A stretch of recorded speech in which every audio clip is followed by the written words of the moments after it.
అందరికీ నమస్కారం. సనాతన ధర్మం అంటే మన హిందూ ధర్మం. దీని విషయంలో ఎవరికి చిత్తశుద్ధి ఉంది అని తెలుసుకోవడం ఎలా? చాలా సింపుల్ అండి.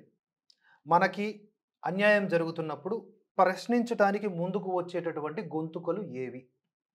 పార్టీలకు అతీతంగా, వ్యక్తిగత అభిమానాలకు అతీతంగా, భాష, ప్రాంతాలకు అతీతంగా, కులాలకు అతీతంగా ఎవరు ముందుకొచ్చి మాట్లాడతారో, ఇంకా ఫిల్టర్ చేసి చెప్పాలంటే పీఠాధిపతులు పీఠాలకు అతీతంగా, ఎక్కడ ఇగోస్‌కి పోకుండా, ధర్మానికి అన్యాయం జరిగింది, ఎవడో దాడి చేశాడు అనంగానే టక్కున ముందుకొచ్చి తమ శక్తి మేర స్పందించేటటువంటి వ్యక్తులే లేదా ఆయా స్వామీజీలే లేదా ఆయా ధర్మరక్షకులే నిజమైనటువంటి సనాతన ధర్మ బంధువులు లేదా రక్షకులు.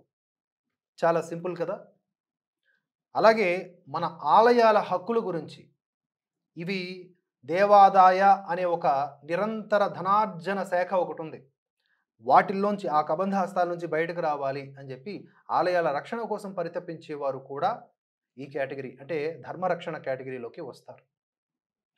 ఎందుకు ఈ మాట చెప్తున్నానంటే, తిరుమల తిరుపతి లడ్డూ ప్రసాదంలో కల్తీ జరిగినటువంటి విషయం తెలిసినా కూడా స్పందించినటువంటి గురుదేవులు ఎంతమంది, స్వామీజీలు ఎంతమంది, పీఠాధిపతులు ఎంతమంది అంటే వేళ్లపైన లెక్క పెట్టొచ్చు.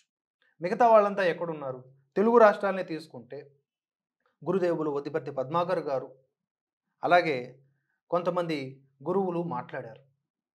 మరి మిగతా వాళ్ళంతా ఎక్కడున్నారు? ఎందుకు మాట్లాడాల్సిన అవసరం లేదనుకుంటున్నారు వాళ్ళు? ఇక దేశవ్యాప్తంగా ఉన్నటువంటి ఫేమస్ గురువుల విషయానికి వస్తే పండిట్ రవిశంకర్ గారు కూడా మాట్లాడారు. ఆయన ఏమంటున్నారో చూడండి. తిరుపతి లడ్డూ ప్రసాదంలో కల్తీ నెయ్యి క్షమించరాని నేరమని, హిందువులు తీవ్రంగా మనోవేదనకు గురయ్యారని ఆయన చెప్పారు. చెబుతూ ఒక సామాజిక స్పృహతో కూడుకున్న వ్యాఖ్య చేశారు. మరి మార్కెట్లో లభించే నెయ్యి సంగతి ఏంటి అనేది ఆ ఆధ్యాత్మిక గురువు చెప్పినటువంటి మాట. It is true. సరే, లడ్డూ విషయంలో కల్తీ నెయ్యి వాడరాదు అనేది థంబ్ రూల్ అయితే, మరి సాధారణంగా జనాలకు అమ్ముతున్నటువంటి నెయ్యిలో ఇంకెంత కల్తీ ఉంది, అందులో ఏమేమి ఆయిల్స్ కలుపుతున్నారు అనేది కూడా మనం ఇక్కడ గమనించాల్సినటువంటి పాయింట్. ఆర్ట్ ఆఫ్ లివింగ్ వ్యవస్థాపకుడైనటువంటి శ్రీ శ్రీ రవిశంకర్ గారు ఈ విధంగా ప్రశ్నించారు. ఆ నెయ్యిలో ఏం కలుస్తుందో ఎవరైనా తనిఖీ చేశారా అని నిలదీశారు. లడ్డూకే పరిమితం చేయకుండా మిగతా అన్ని పదార్థాలను తనిఖీ చేయాలని ఆయన స్పష్టం చేయడం గమనార్హం. 1857లో సిపాయిల తిరుగుబాటు ఎలా జరిగిందో చరిత్ర పుస్తకాల్లో చదివామని చెబుతూ, లడ్డూ కారణంగా హిందువుల మనోభావాలు ఎలా దెబ్బతిన్నాయో ఇప్పుడు చూస్తున్నామని ఆయన పేర్కొన్నారు. ఇందులో ప్రమేయం ఉన్నవారిని శిక్షించాలని, ఆస్తులను జప్తు చేసి వారందరినీ జైల్లో పెట్టాలని తెలిపారు. ఆహార పదార్థాలను కల్తీ చేస్తూ శాకాహారం అని పిలిచే వారిని కఠినంగా శిక్షించాలని ఆయన సూచించారు. ఆలయ నిర్వహణ సాధువులు, ఆధ్యాత్మికవేత్తల పర్యవేక్షణలో ఉందా లేదా అనేది చూడాలని, ఈ సందర్భంగా ఆలయాల్లో రాజకీయ జోక్యంపై పరోక్షంగా ప్రస్తావించారు. కమిటీలో ప్రభుత్వం నుంచి ప్రాతినిధ్యం ఉండాలని చెబుతూ, ప్రధాన నిర్ణయాలు ప్రతిదీ కూడా హెచ్జిపిసి వంటి మతపరమైన బోర్డులు తీసుకోవాలని ఆయన స్పష్టం చేశారు. ఇక మరోవైపు తిరుమల లడ్డూ ప్రసాదం వ్యవహారంలో సుప్రీంకోర్టులో కూడా మరో పిటిషన్ దాఖలైంది. ఆరోపణలపై విచారణ కోసం ప్రత్యేక దర్యాప్తు బృందాన్ని ఏర్పాటు చేయాలని కోరుతూ హిందూ సేన అధ్యక్షుడు సుర్జిత్ సింగ్ యాదవ్ సుప్రీంకోర్టులో పిల్ దాఖలు చేశారు. ప్రజా ప్రయోజన వ్యాజ్యం. ఇక్కడ ఒకటి గుర్తుపెట్టుకోవాలి, ప్రస్తుత ఆంధ్రప్రదేశ్ గవర్నమెంట్ ఏదైతే ఉందో, ఈ గవర్నమెంట్ ఎందుకు సిబిఐ ఎంక్వైరీ వేయట్లేదు, సిట్ ఎంక్వైరీ మాత్రమే వేస్తుంది అనేది రకరకాల అనుమానాలకు, ఊహాగానాలకు తెరతీస్తుంది.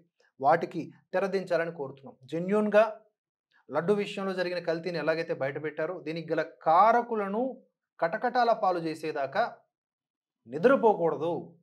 ఇదే మీరు హిందువులకు చేసే న్యాయం.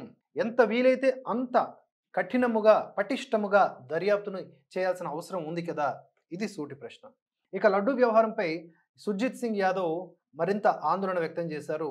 దీంట్లో జంతువు కొవ్వు కలిసినటువంటి నెయ్యిని ఉపయోగించి హిందువుల మనోభావాలను అగౌరవపరిచారని, హిందూ సమాజాన్ని ఇది తీవ్రంగా కలవరపెడుతోందని తెలిపారు. అంతకుముందు లడ్డూ వ్యవహారంలో జోక్యం చేసుకోవాలని సుప్రీంకోర్టు సిజేఐ జస్టిస్ డివై చంద్రచూడ్కు సత్యసింగ్ అనే న్యాయవాది కూడా లేఖ వ్రాశారు. ఇలా ఎవరి శక్తి మేర వారు స్వధర్మం కోసం ముందుకొచ్చి పాటుపడినప్పుడు మాత్రమే మనకి మనం న్యాయం చేసుకున్న వాళ్ళం అవుతాం. లేదంటే ఎవరికో ఒకరికి బలి పశువులమే అవుతాం. అప్డేట్స్ కోసం చూస్తూనే ఉండండి భారతవర్ష. జై హింద్, జై భారత్.